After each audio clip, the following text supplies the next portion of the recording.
Gracias, Señor, porque nos permites estar una vez más en este lugar. Gracias, Señor, porque es un milagro que tú y yo hoy estemos aquí, sanos, que tengamos un hogar, una familia, Señor. Y sabemos, Señor, que aún los que no pudieron estar, Señor, tú los traes. Tú cambias la enfermedad por salud. Tú cambias la tristeza por alegría, Señor. Porque tú eres nuestro Padre omnipotente, Señor. Todo lo puedes hacer, Señor. En nombre de Jesús, Señor.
No me quieres disfrutar de su amor. Señor.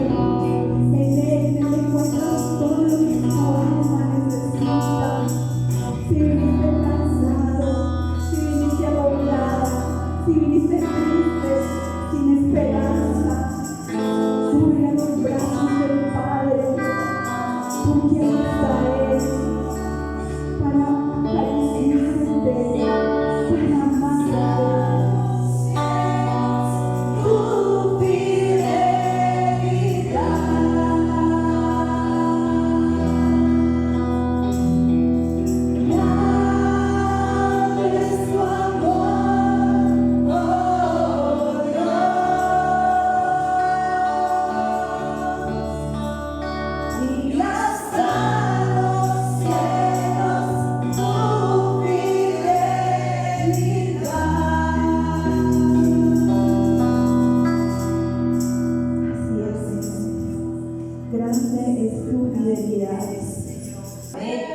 ¿Cómo está la iglesia del Señor? ¿Cómo está la iglesia, pueblo de Dios?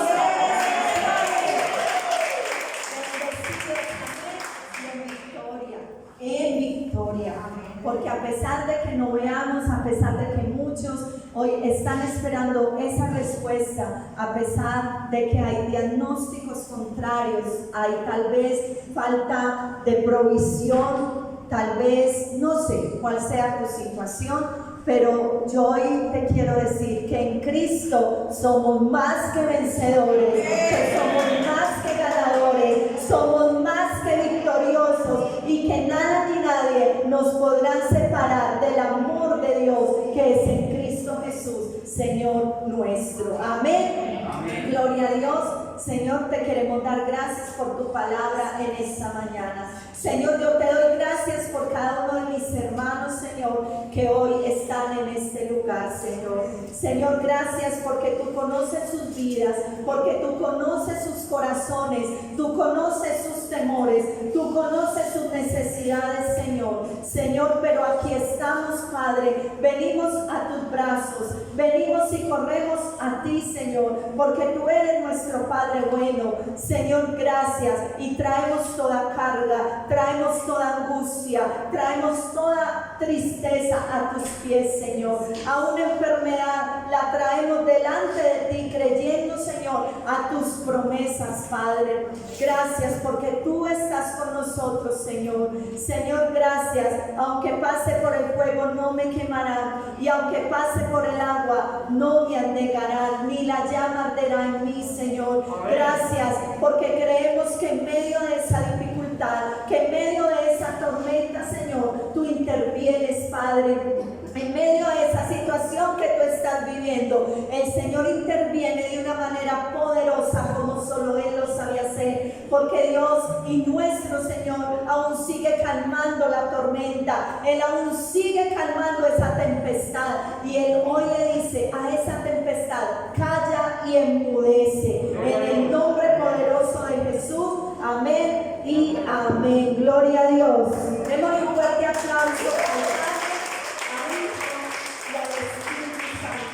en este lugar. Amén. Amén. Bueno, hoy vamos a estar más que una prédica. Hoy quiero compartir con ustedes, es un mensaje, un estudio acerca de lo que fue la muerte de nuestro Señor Jesucristo. Vamos, como dijo Andrés, el poder de su muerte es el título que quiero dar a este estudio, que quiero compartir con ustedes hoy. Y vamos a ir, por favor, a Romanos capítulo 5, el versículo 10. Romanos capítulo 5, el versículo 10.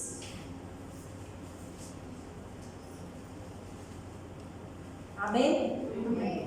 Porque si siendo enemigos fuimos reconciliados con Dios por la muerte de su Hijo, mucho más, estando reconciliados, seremos salvos por su vida. ¿Cuánto le dan gloria a Dios por eso?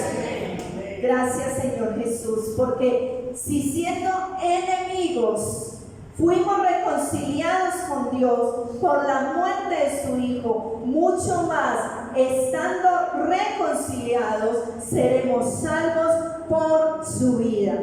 En estos días hemos estado entonces recordando lo que es la muerte de nuestro Señor Jesucristo.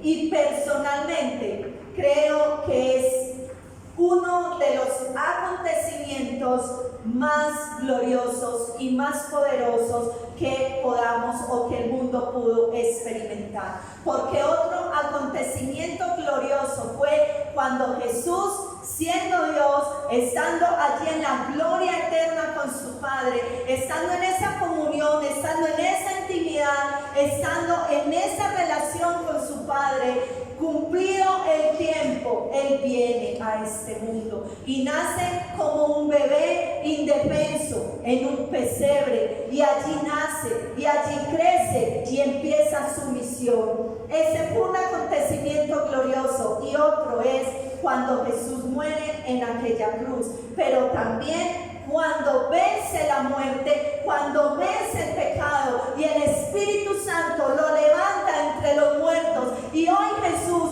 está sentado a la diestra del poder de Dios, y hoy está allí haciendo su labor de sumo sacerdote, de gran sumo sacerdote, e intercediendo por ti e intercediendo por mí. ¿Cuánto le dan la gloria a Dios?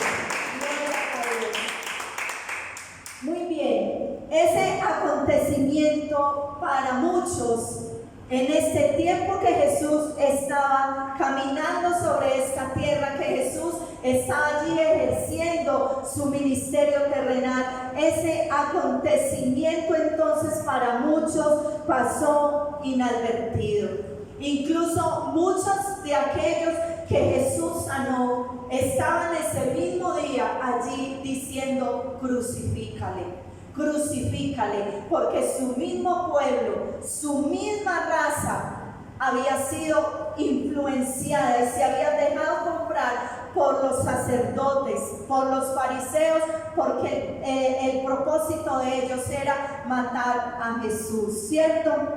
Ese acontecimiento sigue teniendo repercusiones eternas hoy, hace más de 2000 años para toda la humanidad, pero lastimosamente les tengo que decir que para muchos ese acontecimiento glorioso de su muerte sigue siendo ignorado. Muchos no han querido aceptar a Jesús como el Señor y como el Salvador de sus vidas, y es lastimoso y triste saber eso.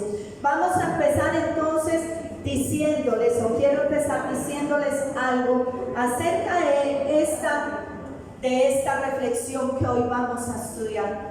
Y esta reflexión o estudio o prédica, como lo quieran ustedes llamar, tiene un solo objetivo, y es que tú te enamores de Jesús. Amén. Yo sé que muchos hoy están enamorados, pero para el que ya está enamorado como yo lo estoy, quiero que ustedes se enamoren más.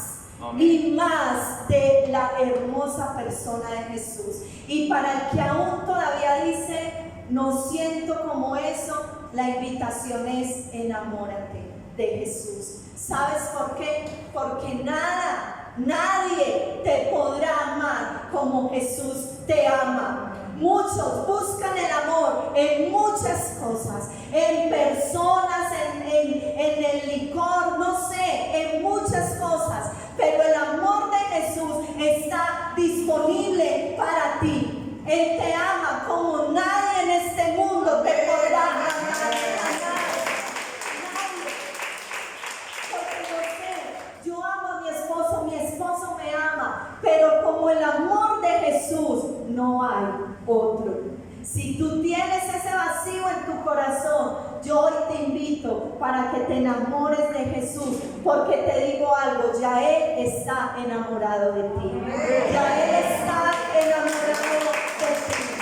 Gloria a Dios.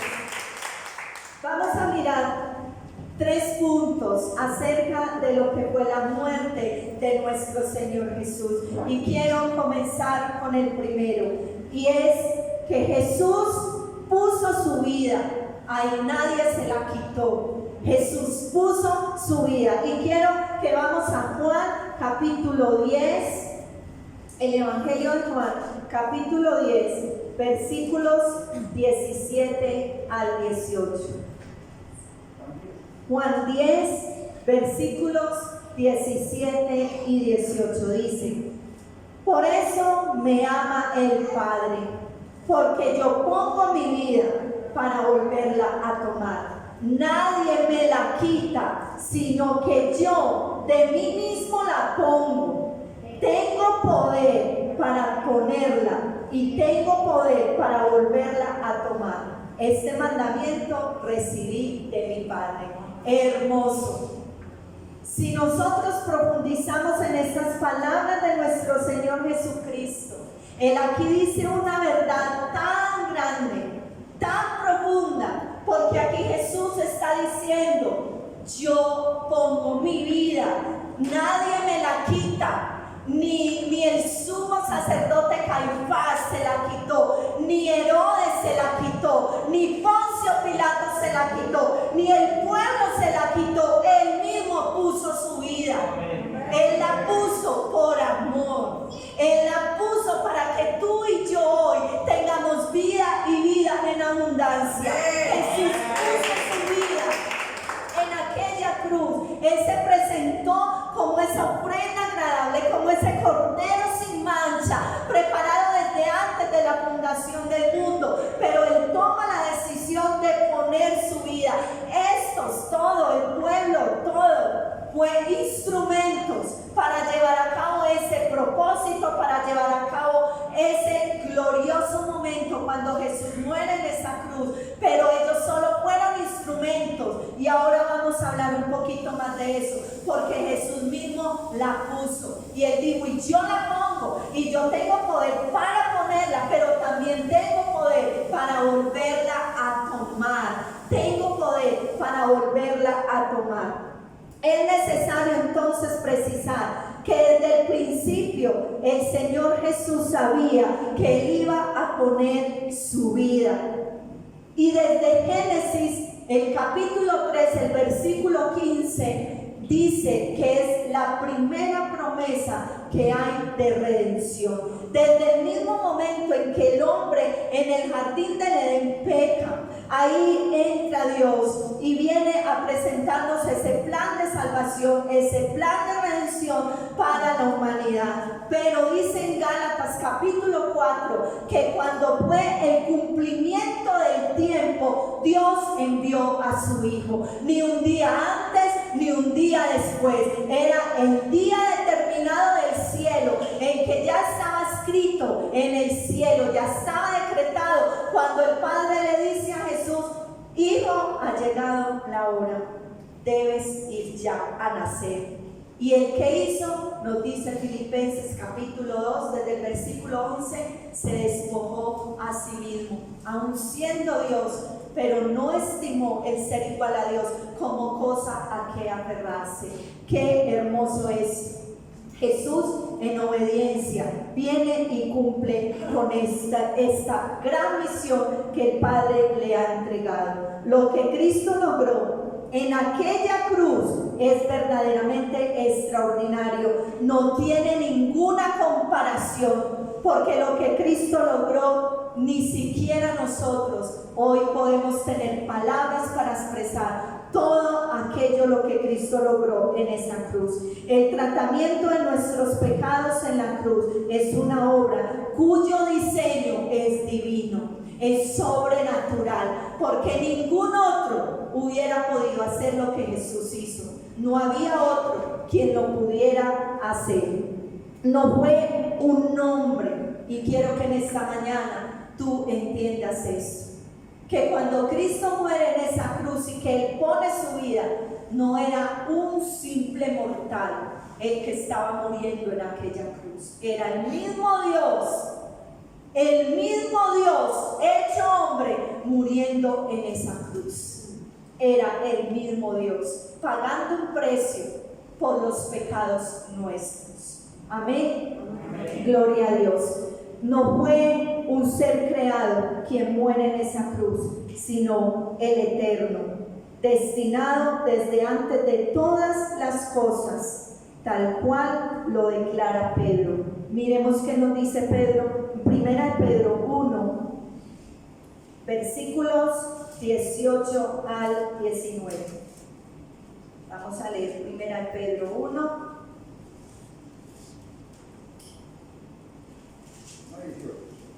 Primera de Pedro 1, 18 al 19 nos dice: sabiendo que fuiste rescatados de vuestra vana manera de vivir, la cual recibiste de vuestros padres, no con cosas corruptibles como oro o plata, sino con la sangre preciosa de Cristo, como de un cordero sin mancha y sin contaminación, ya destinado, ¿desde cuándo? Desde antes de la fundación del mundo, pero manifestado en los postreros tiempos por amor de vosotros. Ya estaba escrito entonces que era el mismo Dios quien iba a morir en aquella cruz. Muy bien, vamos a mirar entonces ahora el segundo punto. Vamos a mirar los padecimientos de Jesús. Los padecimientos de Jesús en aquella cruz. Y para empezar a hablar de los padecimientos de Jesús, vamos a ir a Marcos, el capítulo 14, el Evangelio de Marcos, capítulo 14, versículo 32 al 34.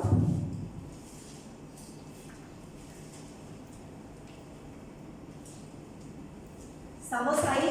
Amén. Marcos capítulo 14, versículos 32 al 34. Dice la palabra de Dios: vinieron pues a un lugar que se llama Getsemaní, y dijo a sus discípulos: sentaos aquí, entre tanto que yo oro. Y tomó consigo a Pedro, a Jacob y a Juan, o sea, su círculo íntimo. Y comenzó a entristecerse y a angustiarse. Y les dijo: mi alma está ¿qué?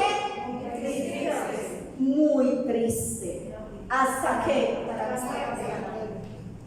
Yo quiero que usted hoy entre a Getsemaní. ¿Cómo estaba Jesús en ese momento? Ya próximo a morir. Mi alma está muy triste hasta la muerte. Quedaos aquí y ¿qué? Y velad. Vamos a leer el 35. Y yéndose un poco adelante, se postró en tierra y oró que si fuese posible pasase de él aquella hora. Y decía: ama, Padre, todas las cosas son posibles para ti. Aparta de mí esta copa, mas no lo que yo quiero, sino lo que tú quieres. Y vino luego y los halló ¿qué? Y dijo a Pedro: Simón, ¿duermes? ¿No has podido velar una hora? Velad y orad para que no entréis en tentación. El espíritu a la verdad está dispuesto, pero la carne es débil. Otra vez, entonces Jesús fue y oró diciendo las mismas palabras, y al volver los halló durmiendo, porque los ojos de ellos estaban cargados de sueño y no sabían qué responderle. Vino la tercera vez y les dijo: dormid ya, descansad. El Hijo del Hombre es entregado en manos de los pecadores. Levantaos, vámonos, he aquí se acerca el que me entrega. Quiero empezar entonces a hablar de los padecimientos de nuestro Señor Jesucristo. Y empezamos con Getsemaní. Getsemaní es una palabra de origen arameo que significa la prensa de aceite, y el nombre hace referencia al aceite proporcionado por las olivas. El nombre de Getsemaní es apropiado porque fue Getsemaní donde Jesús fue triturado, donde Jesús fue machacado, donde Jesús fue procesado como el aceite, porque fue en Getsemaní donde Jesús verdaderamente murió a su yo. Fue en Getsemaní donde Jesús murió a lo que él quería, porque acabamos de leer el pasaje.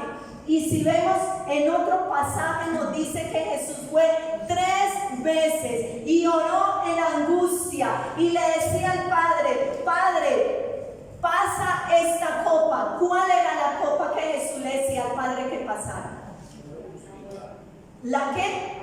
La muerte y el sufrimiento, porque recordemos que Él es Dios y Él sabía cómo iba a sufrir su cuerpo, cuál era el dolor que en unas horas Él iba a empezar a experimentar. Obvio, siendo humano, tenía miedo, tenía tristeza, estaba angustiado. ¿Yo a qué me voy a enfrentar? Esto va a ser demasiado doloroso, pero tú y yo hoy no lo podemos dimensionar porque estamos aquí muy cómodos. Y leemos, sí, Jesús sufrió, Jesús murió, pero esto fue algo tremendo, la experiencia que Jesús pasó en aquella cruz y antes de ser crucificado. En Getsemaní, Jesús le ora a su Padre y le dice: Padre, por favor, hay otra manera, hagámoslo de otra manera, que no sea esa, hagámoslo de otra. ¿Y saben qué hizo el Padre? Guardó silencio, porque ya Jesús sabía que no había otra manera, era esa. Y el Padre no le habla, y el Padre guarda silencio, porque desde ese mismo momento Jesús empieza a cargar con el pecado tuyo y con mi pecado, y el pecado de toda la humanidad sobre él, sobre sus hombros. Y allí en Getsemaní Jesús murió a su yo, al deseo de que fuera de otra manera. Le dice: Padre, por favor, pasa esta copa.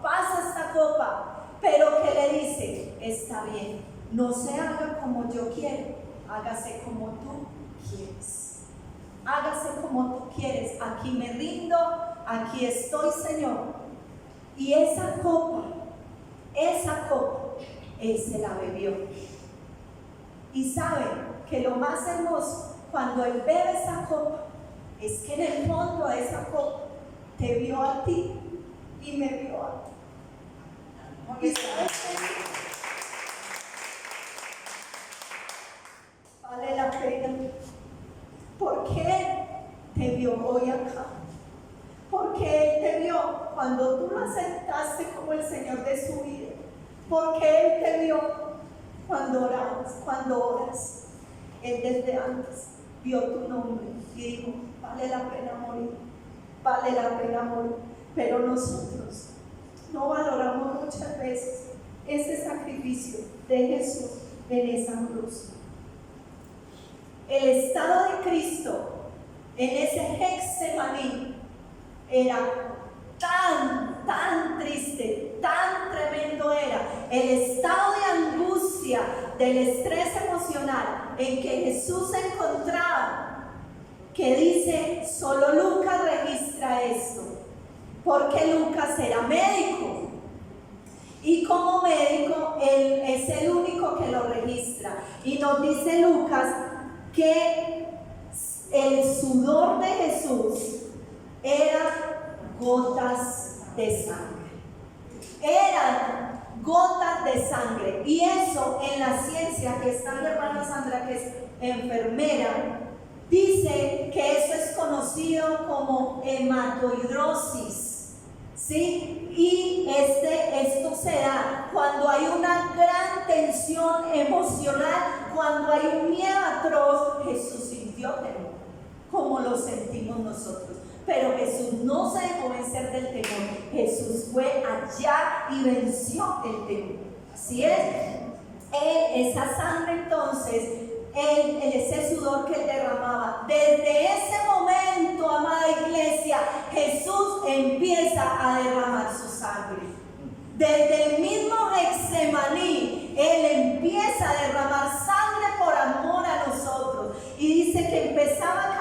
esas grandes gotas de sangre. Y ese fenómeno conocido en la ciencia o en la medicina como hematoidrosis dejaba la piel muy sensible, dejaba la piel muy débil, ¿sí? Entonces ya vamos a mirar cómo Jesús entra a enfrentar lo que es la flagelación. Ahora vamos a hablar de eso.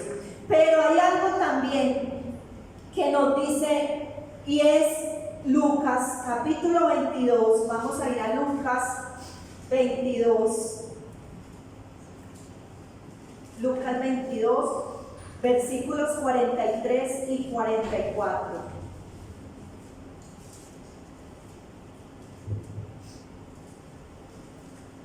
El padre guardó silencio, ¿sí? Pero mire lo que hace el padre. Y se le apareció un ángel del cielo. ¿Para qué? Hermoso. El padre no le habla, pero el padre envía un ángel para que viniera y fortaleciera a Jesús en su momento más difícil, porque fue Getsemaní su momento más difícil para él. Mandó ese ángel para que lo fortaleciera. Mandó ese ángel para decirle: hijo, tiene que ser así, pero yo no te voy a dejar. Ahí voy a estar. Aquí estoy. Y vamos a hacer esto juntos por esta humanidad entera. Él mandó su ángel para fortalecerlo. Es interesante notar entonces que es Lucas el que registra esto. Amén. Muy bien, vamos a lo segundo. Ya vimos Getsemaní. Cuando Jesús llega a Judas, el amigo, y le da el beso, porque estaba oscuro Getsemaní, y le dijeron: ¿cómo lo vamos a identificar? Y Judas simplemente le dice: al que yo bese. Era natural, como nos lo explicaba el pastor el domingo, que Judas hiciera eso. No era extraño que lo besara, que lo abrazara, porque eran ¿qué? Amigos. Y viene Judas, le da el beso para que las autoridades supieran que él era Jesús y no lo fueran a confundir con otro, porque estaba en la oscuridad, era la medianoche aproximadamente. Cuando Jesús sale entonces y lo apresan, ¿qué hacen sus amigos íntimos, cercanos? Lo abandonan. Lo abandonan. Y Jesús va solo allí al pretorio no todavía, a la casa del sumo sacerdote Caifás. Y en casa entonces de Caifás le hacen un interrogatorio y le empiezan a decir con testigos falsos: tú eres el Hijo de Dios. Y aunque Jesús se los dijera, no lo iban a creer, porque si no creyeron a sus milagros, si no creyeron a sus palabras, ¿por qué tendrían que creer en ese instante cuando Jesús ya sabía que iba a morir? Y entonces, como los judíos no podían crucificarlo con mentiras, con engaños, con testigos falsos, lo llevan ante Pilatos, ante Roma. Y Jesús entonces sale de Getsemaní y experimenta o atraviesa dos juicios, uno romano y uno judío. Y en el juicio judío es acusado de blasfemia por hacerse llamar el Hijo de Dios. Pero en el juicio romano es acusado ¿de qué? De proclamarse como rey. Y esa fue la causa por la que Pilatos manda a matar a Jesús. Los judíos no lo podían hacer, no podían darle muerte a nadie, pero Pilatos sí. Y Pilatos hasta lo último quiso: no, yo no encuentro mal en este hombre, no lo encuentro. Por eso ellos levantan testigos falsos para que dijeran que él se proclamaba el rey de los judíos. Y declararse como rey de los judíos significaba que directamente estaba yendo en contra del César, porque no había otro rey que el César. Pero Jesús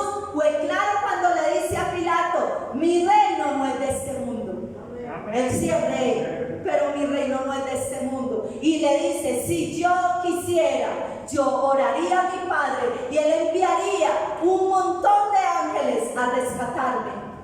¿Lo podía hacer o no? Sí. Amén. Dios mismo estaba ahí, pero Él tenía claro nuestra salvación. Amén. Amén. Después entonces, o estando allí, en la fortaleza Antonia, en el pretorio, ya en la casa de Poncio Pilato, vamos a mirar qué pasa con Jesús allí. Vamos a leer varias citas, por favor. Vamos a ir a Juan, capítulo 18, versículo 22.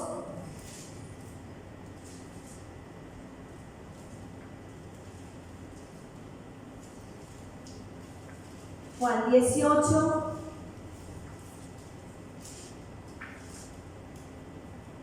22 nos dice la palabra de Dios. Cuando Jesús hubo dicho esto, uno de los alguaciles que estaba allí le dio ¿qué? Una bofetada diciendo: así respondes al sumo sacerdote. Y Jesús le respondió: si he hablado mal, testifica en qué está mal. Y si bien, ¿por qué me golpeas? Bofetadas. Vamos a ir a Mateo 26, 67. Mateo 26, 67.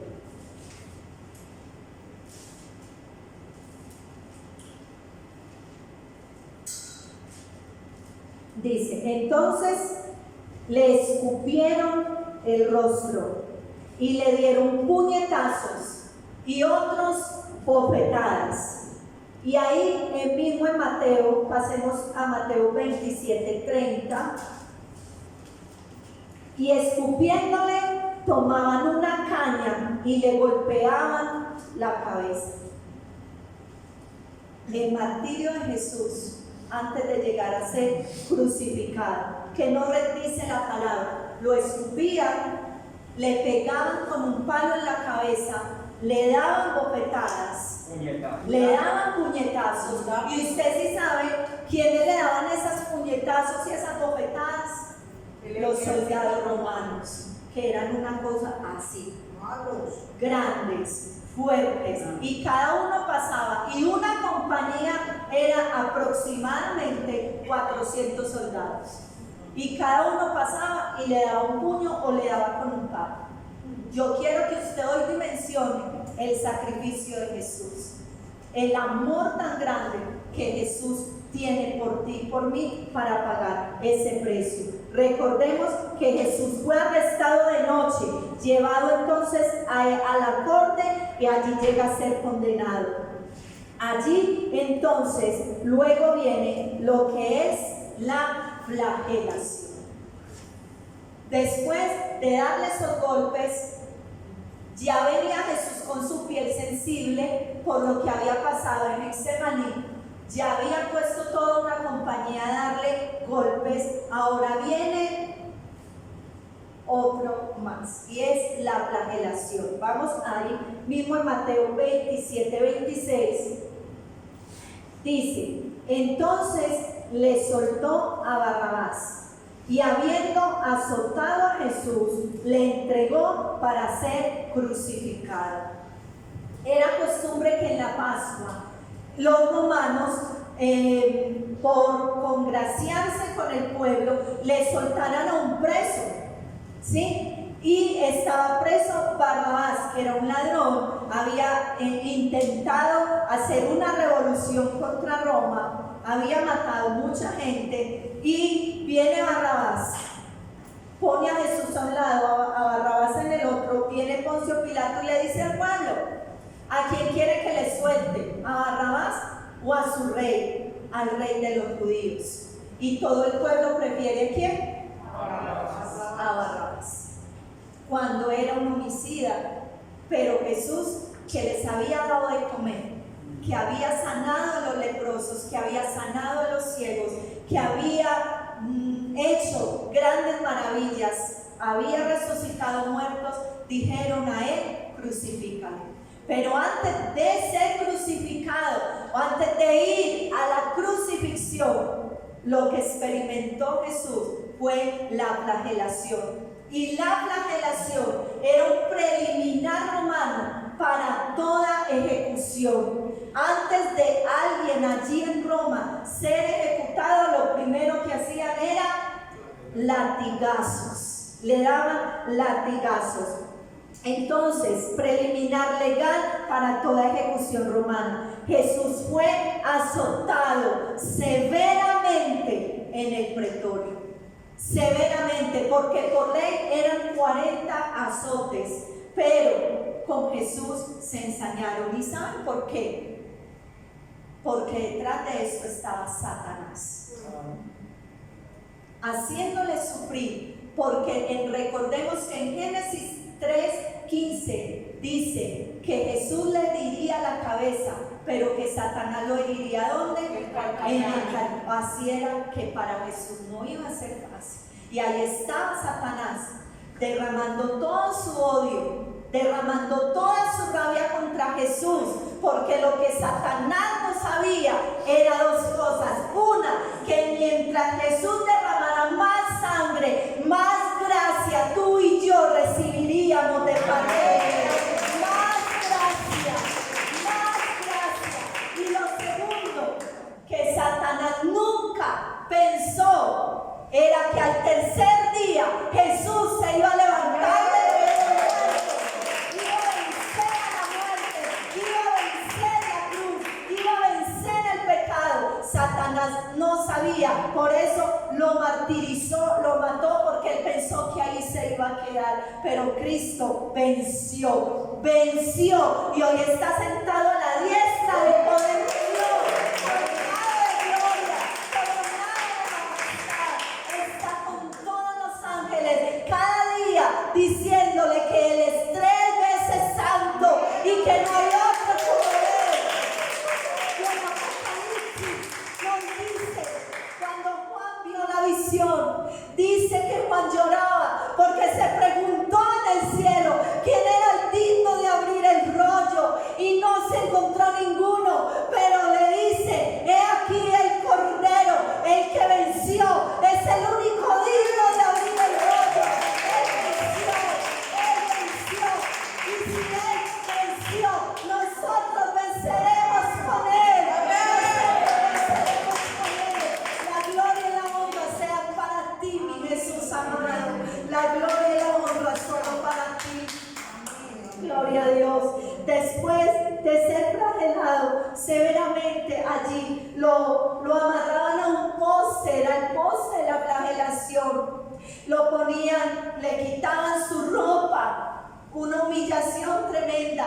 El Hijo de Dios, el Santo, el Eterno, lo despojan de su ropa, lo amarran al poste de la flagelación y empiezan a darle los latigazos. Y se lo daban sus espaldas, sus caderas y en sus piernas.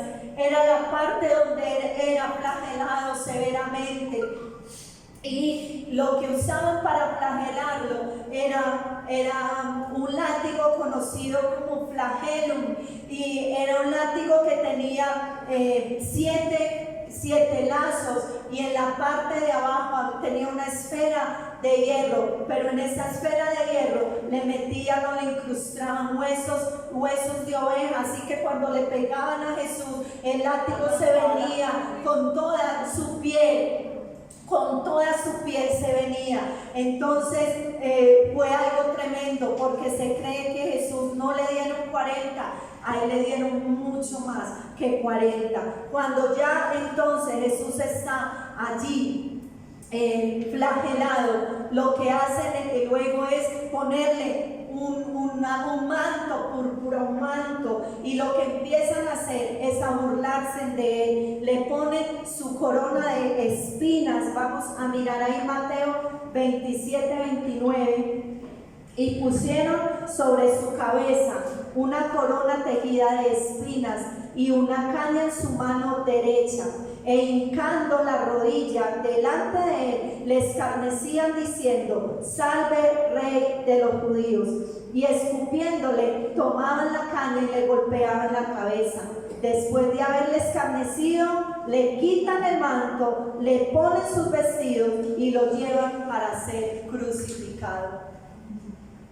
Ustedes se imaginan Cuando Jesús lo despoja nuevamente de sus vestidos, cómo fue tremendo el dolor que es, porque no se lo iban a quitar con suavidad, ¿sí? Y ya él estaba flagelado. Muy bien, y ya miremos entonces lo que fue la crucifixión, ahí mismo en Mateo 27, versículo 32 al 35, nos dice la palabra de Dios. Y cuando salían, hallaron a un hombre de Cirene que se llamaba Simón. A este obligaron a que llevase la cruz, y cuando llegaron al lugar llamado Gólgota, que significa lugar de la calavera, le dieron a beber vinagre mezclado con hiel, pero después de haberlo probado, no quiso beberlo. Cuando lo hubieron crucificado, repartieron entre sí sus vestidos, echando suertes para que se cumpliese lo dicho por el profeta. Partieron entre sí mis vestidos, y sobre mi ropa echaron suertes. Es muy triste esto. Aquí los soldados entonces se empieza lo que es ya la crucifixión, pero Jesús a la crucifixión ya iba en un estado ya muy lamentable, por lo que había pasado en Getsemaní, por los golpes que le habían dado, por la flagelación. Ya Jesús se puede decir que ya iba casi en un estado de shock, cuando lo obligan a cargar entonces la cruz, y la cruz que le obligaban a cargar al mismo condenado pesaba aproximadamente 60 kilos. Sí, Jesús ya en la condición en que estaba, pero como ellos querían que Jesús llegara vivo hasta el lugar de la calavera donde iba a ser crucificado para que experimentara nuevamente el dolor, ellos ponen a un hombre no por misericordia, se los digo, le dicen que le ayude a llevar la cruz, pero porque querían que llegara vivo, porque si no Jesús se hubiera muerto antes de tiempo, ¿sí? en el medio del camino, aunque eso Dios ya tenía destinado como debía ser. Ellos no lo sabían, entonces lo ayudan a llevar la cruz, y cuando llegan allí, entonces clavan lo que son sus manos, sus pies los ponen en esta posición y lo atraviesan con un clavo ambos pies. ¿Sí? Allí entonces Jesús pasa aproximadamente 6 horas crucificado. Incluso cuando le dicen a Poncio Pilato que Jesús murió, él se asombra y dice como si fuera tan rápido, pero lo que no sabía él era todo el sufrimiento que Jesús en su cuerpo ya había experimentado. Entonces lo crucifican, y al mismo dice: Dios mío, pero no puse aquí. Vamos a ir al Salmo 22:1, que es un salmo profético de la muerte de Jesús, y estas palabras Jesús las pronuncia en la cruz. Solo 7 palabras Jesús pronuncia en la cruz del Calvario, y debieron haber sido bastante dolorosas, porque para Jesús inhalar y exhalar debió haber sido muy doloroso, ¿sí? En el Salmo 22:1 dice: Dios mío, ¿por qué me has desamparado? ¿Cómo poder nosotros entender eso? ¿Cómo poder nosotros entender que Jesús, estando en ese dolor, Él diga: Dios, ¿por qué me has desamparado?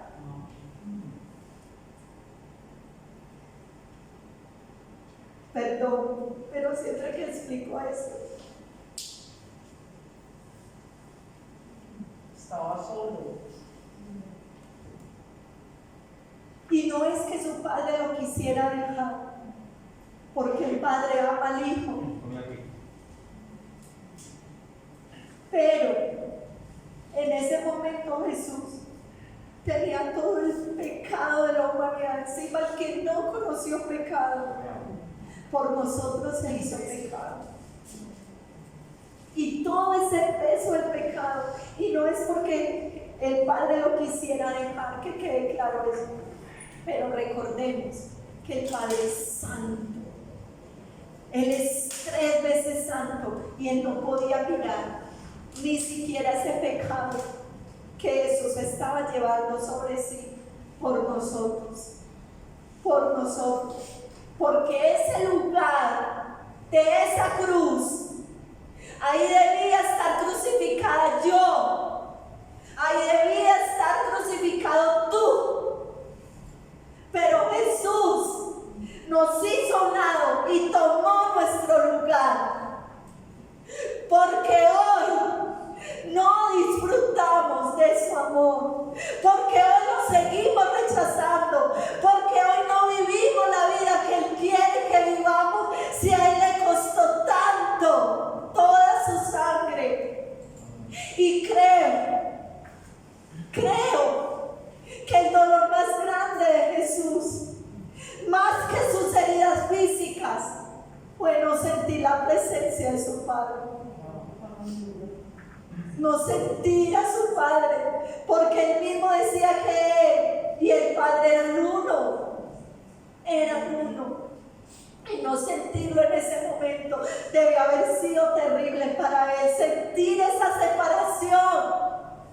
Y esa separación era la que tú y yo íbamos a experimentar si Jesús no hubiera pagado ese precio.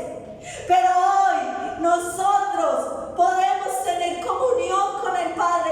Él cada día espera que tengamos comunión, y ¿qué hacemos nosotros?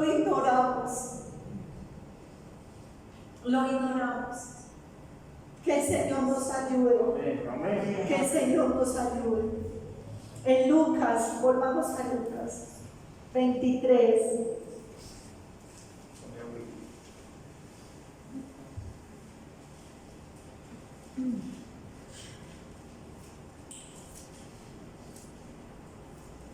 Lucas 23.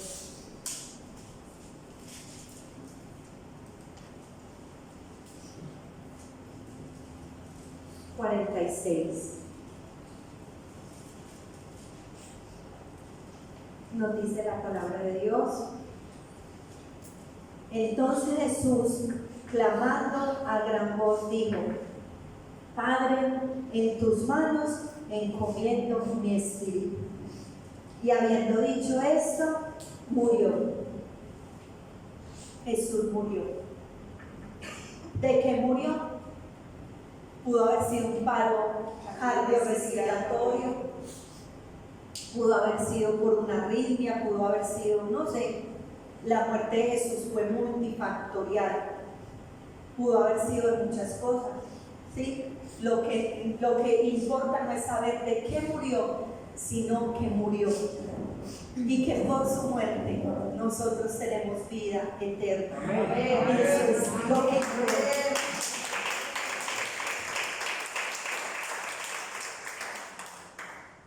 Él entrega su espíritu. Pero antes de eso, Jesús había dicho: consumado es. Consumado es. Le dijo: Padre, lo hice. Ya, consumado es. Lo hice, Padre. Lo hice. Y al tercer día, entonces, que mi esposo el domingo va a estar hablando ya de lo que es la resurrección, la otra parte hermosa de la resurrección, y cuando Jesús asciende a los cielos. Yo siempre, a mí me gusta mucho usar la imaginación, y se los he dicho, creo que el Espíritu Santo usa mi imaginación para mostrarme muchas cosas, y yo siempre me imagino el momento en que Jesús llegó al cielo. ¿Cómo sería? Imagínense ese momento, después de Jesús haber llevado a cabo esa obra. ¿Cómo sería el cielo cuando Jesús llegó? Me imagino todos los ángeles postrados. Me imagino que su Padre viene y se para del trono y lo abraza. Sí, yo me imagino eso. ¿Cómo sería hermoso ya cuando Jesús llega victorioso una vez más a la presencia de su Padre? Vamos a mirar los beneficios que nos trajo la muerte de Jesús. Y aquí nos podemos quedar hasta las 5 de la tarde. hablando de los beneficios que Jesús obtuvo para ti y para mí en esa cruz. Pero hoy voy a mencionar solo algunos. Jesús en la cruz del Calvario nos redimió. En la cruz del Calvario Jesús nos justificó. Jesús en la cruz del Calvario nos santificó. Jesús en la cruz del Calvario nos salvó. Aquí nos podemos quedar. Nos perdonó. Pero vamos a ver entonces algunos. Amén. Los beneficios. Cuando Jesús estaba muriendo en la cruz del Calvario, muchas personas no entendían el poder de esa muerte en esa cruz. Es más, hoy siguen sin entenderlo. Y aún, y lastimosamente, como hijos de Dios, aún no dimensionamos la muerte de nuestro Señor Jesucristo. ¿Sí? Pero que el Señor nos ayude y nos revele todos los beneficios que esa cruz trajo para ti y trajo para mí. Vamos a mirar algunas. Y lo primero, vamos a ir a Hechos capítulo 4, versículos 11 y 12. Hechos 4, versículos 11 y 12. Es el primer beneficio. Dice, este Jesús es la piedra reprobada por vosotros los edificadores, la cual ha venido a ser la cabeza del ángulo, y en ningún otro hay salvación, porque no hay otro nombre bajo el cielo dado a los hombres en quien podamos ser salvos. Lo primero y el primer beneficio de esa cruz para ti y para mí es que nos ha perdonado nuestros pecados y tenemos salvación para nuestras almas. Perdón de pecados y salvación para nuestras almas. Ese perdón de pecados y esa salvación tan grande que a Jesús le costó su sangre, le costó su vida, para ti y para mí es gratis. Yo pensé que se iban a alegrar. Esa salvación es gratuita. Amén. Todo el que quiera venir, venga y beba. ¿Qué hay que hacer? Levántese y tómela. Recíbala por fe. Reciba esa salvación. No es por obras para que nadie se gloríe, dice el Señor. Es por la fe en nuestro Señor Jesucristo. Así es. Que si tú hoy crees en ese sacrificio de Jesús, tú ya eres salvo. Tú ya eres un hijo de Dios. Y nada ni nadie te podrán arrebatar de ese algo. Nada ni nadie.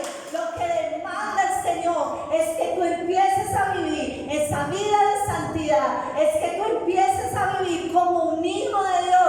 Pero ya la salvación ha sido comprada por aquel y por el único que podía comprarla. Tú y yo no podíamos hacer nada para comprar esa salvación tan grande. Ya somos salvos y hemos recibido esa salvación por la fe en nuestro Señor, y no hay otro en quien podamos ser salvos. No hay otro, solo en Jesús, porque María no fue crucificada en una cruz, porque ninguno de los santos, ni Pedro, ni Juan, ni Pablo, ninguno, el único que murió crucificado en aquella cruz y derramó su sangre, y sobre todo que era puro, santo, sin mancha, era el mismo Dios, era Jesús. Nuestro Señor Jesucristo. Ese es el primer beneficio por el que hoy tú debes recordar esa cruz, pero ya no con dolor, sino con gozo, porque en esa cruz se compró tu salvación. Mira, no estamos separados de Dios, ya no estamos separados, porque Cristo pagó ese precio, ese lugar que tú y yo debíamos ocupar. Él lo ocupó por ti y lo ocupó por mí. Amén. El primer beneficio. El segundo beneficio, vamos a ir a Mateo capítulo 27 y el versículo 51.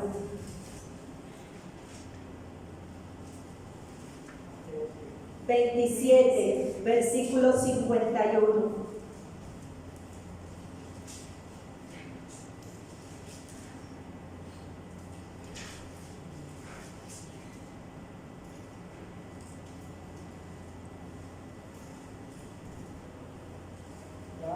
Mas Jesús, vamos a leerlo desde el 50.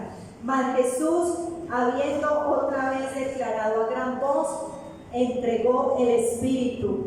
Y he aquí, el velo del templo se rasgó en dos, de arriba abajo, y la tierra tembló y las rocas se partieron. El segundo beneficio que tenemos por la muerte de nuestro Señor Jesús es el acceso directo a la presencia de nuestro Padre. ¡Qué bendición!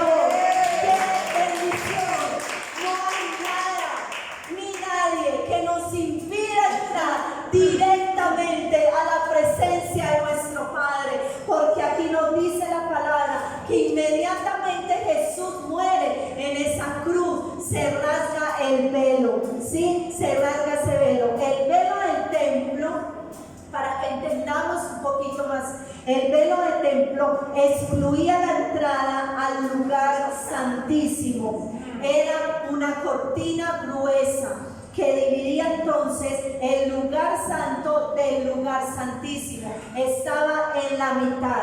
Y cuando Jesús muere, dice que ese velo se rasga de arriba a abajo. No se rasgó de abajo hacia arriba, porque otro hubiera podido ser más fácil rasgarlo de abajo hacia arriba.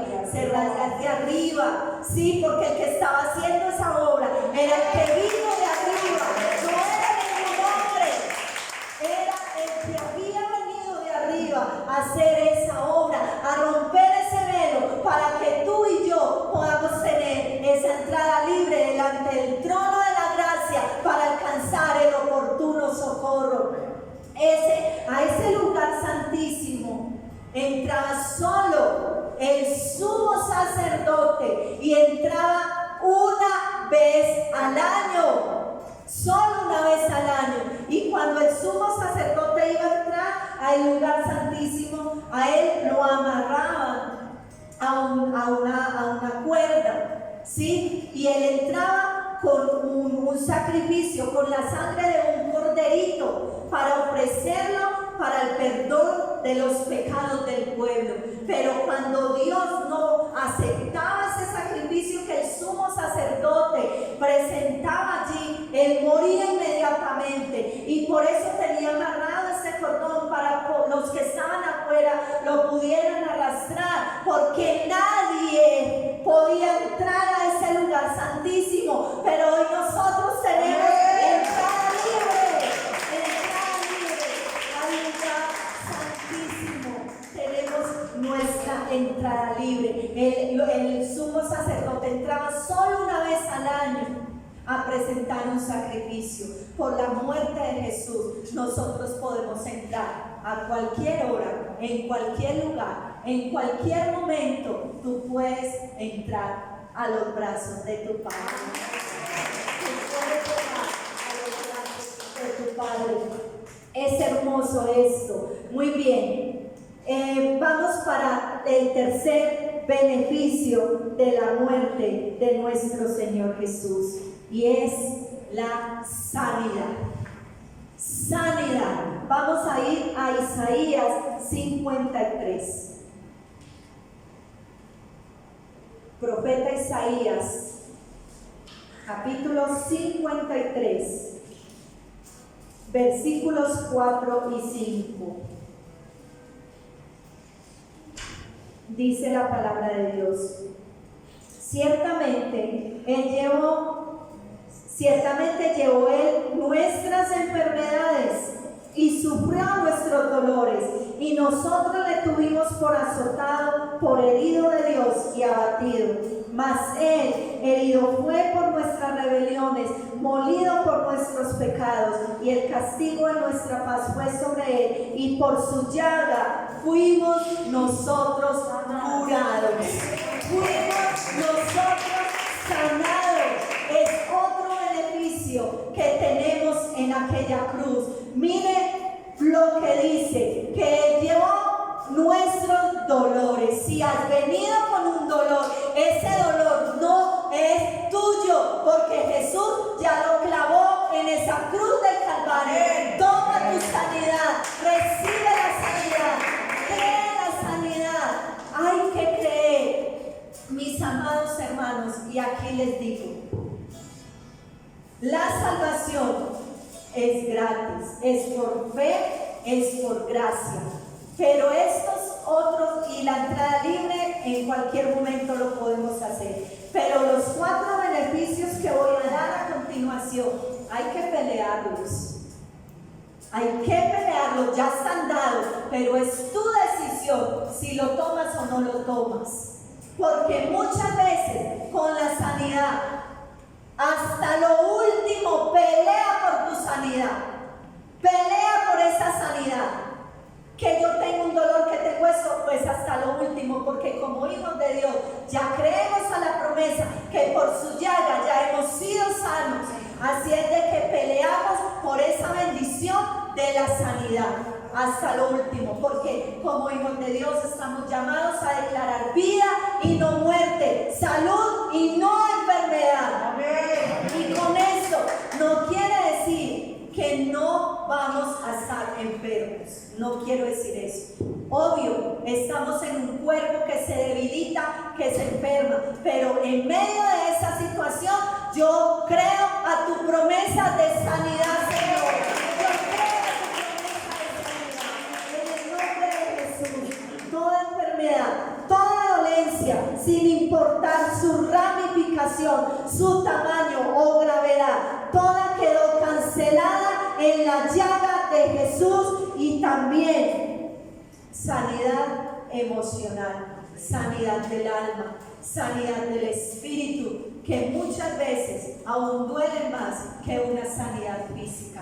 Ese rechazo, ese abandono, esa falta de afecto, esa falta de amor en tu vida, hoy el Señor también te quiere sanar, porque Jesús vino a sanar a los quebrantados del corazón. Y dice la palabra de Dios que cuando Jesús estaba allí predicando, dice: porque aquí el año agradable, porque he sido enviado a predicar buenas nuevas a los quebrantados de corazón, a dar vista a los ciegos, a traer sanidad a todos. Y eso se refería también a la parte emocional. Toda herida, todo dolor que te hayan causado, toda amargura en tu corazón, también se tiene que ir en el nombre de Jesús. Y venir el gozo, venir la paz, venir el amor de Dios, porque Jesús ya también pagó por eso. Lo quinto ya, ¿cierto? Pero ¿cuál era el cuarto? La primera. La sanidad era la tercera. Bueno, entonces vamos para el cuarto, que es la provisión. La provisión. Y Filipenses capítulo 4. Filipenses capítulo 4. El versículo 19 dice la palabra de Dios. Yo sé que muchos se saben este versículo. Filipenses 4, perdón. 4:19. Es que estoy en Colosenses. 4:19. Mi Dios pues suplirá todo lo que les hace falta conforme a sus riquezas en gloria. ¿En quién? En Cristo Jesús.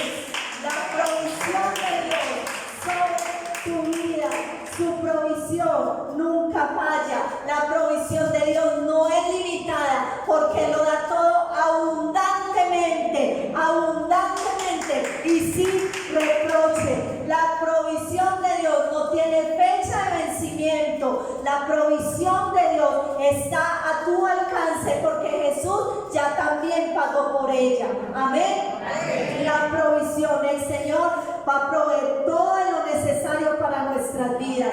Dios anhela que nosotros le demos la prioridad a Él para el poder darnos cada día esa bendición de su provisión. Porque muchas veces lo que nosotros hacemos cuando estamos en oración es que miramos más las manos de Jesús o lo que Él nos puede dar que su rostro. Y Él anhela que miremos más su rostro, más que sus manos. Porque cuando Él dice, mas buscar primeramente el reino de Dios y su justicia, y todas esas cosas os serán añadidas.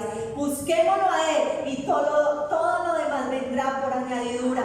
Su palabra dice que no se ha visto un justo desamparado, ni su descendencia que mendigue pan. Y dice que el Señor suple y nos da un mucho más abundantemente de lo que nosotros pedimos o entendemos, según el poder que actúa en nosotros. Así es, de que, amada iglesia del Señor, tú debes arrebatar esa bendición, porque ya Jesús la dio, pero nos corresponde por la fe recibir nuestra provisión. Si hoy tú tienes